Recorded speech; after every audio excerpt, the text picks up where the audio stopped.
So, Gabriela Saldana, a 23-year-old senior at Florida International University, was arrested on April 16th on the felony charge of making threats to kill or cause bodily harm. So, Saldana was in a 215-person chat group when she joked that Netanyahu, if you can hear me, drop some bonbons for us capstone students in Ocean Bank Convocation Center. So there's apparently some kind of social media trend where users are jokingly calling on Prime Minister Benjamin Netanyahu to bomb or strike certain locations. And I mean, like, I I can get that. Like, like I got a dark sense of humor, like with what's going on with Israel and Gaza and everything. Like I can see that. So so she makes this joke and gets arrested, and now people are online claiming that she was arrested because she made a joke about Netanyahu. But the problem is that this wasn't the only message that she posted. She also said there is going to be a bomb in the Ocean Bank Convocation Center, and it was going to be Jonathan's fault. So this is more likely the message that was determined to be the threat, not the one about Netanyahu. So FIU, they released a statement and they said, an FIU student has been arrested for making a credible and imminent threat of violence at a planned university event. According to the investigation, the suspect identified a specific date, time, and venue. Given the ongoing investigation and federal student privacy laws, FIU has no further comment. There is no further threat to the university community. And so, I mean, I get it. Like, this is to be expected. We live in a reactionary and a litigious society. Like, people are like, let's just say this post is brought to the attention of FIU and they do nothing. And then something does happen. The amount of lawsuits that would result would be ridiculous. So that's just, I'm not saying that that's right. I'm just saying that's the reality of it.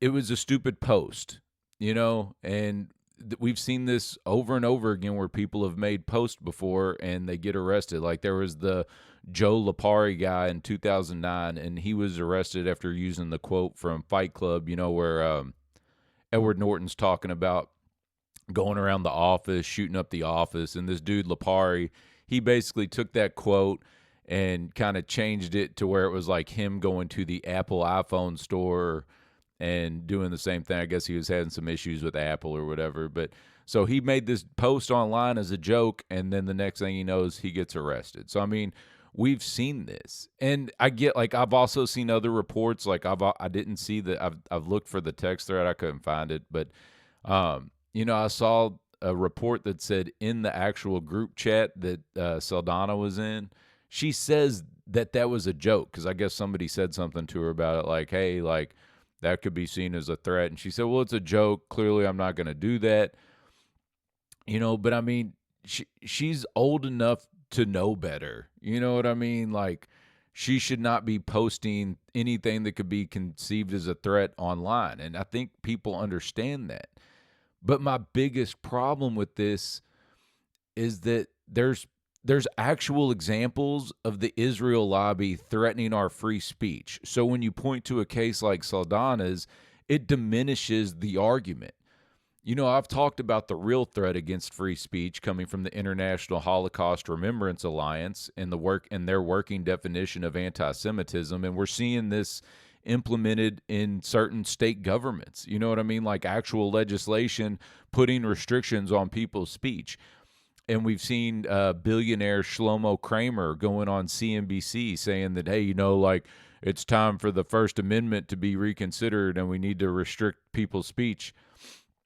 But when you claim that this girl was arrested for making a joke about Netanyahu, it's misleading. And I feel like if you're trying to appeal to or make the case to someone that doesn't understand that there are actual elements working to restrict our free speech, and then you point to this case as an example, they're easily going to dismiss it. So you say like, oh yeah, this girl was arrested for making a joke about Netanyahu. And then they go look it up and they're like, no, she was arrested because she said there's going to be a bomb in the Ocean Bank Convocation Center. And then they can also go online and see plenty of other examples where people have made jokes about Netanyahu and Israel and everything else.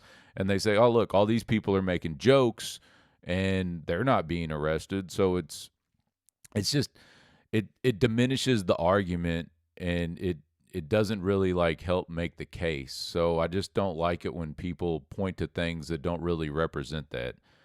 And just, consider that when you're trying to make the argument to people to get them to understand the influence that the Israel lobby exerts on us. Thank you for listening. Please like, subscribe, and comment.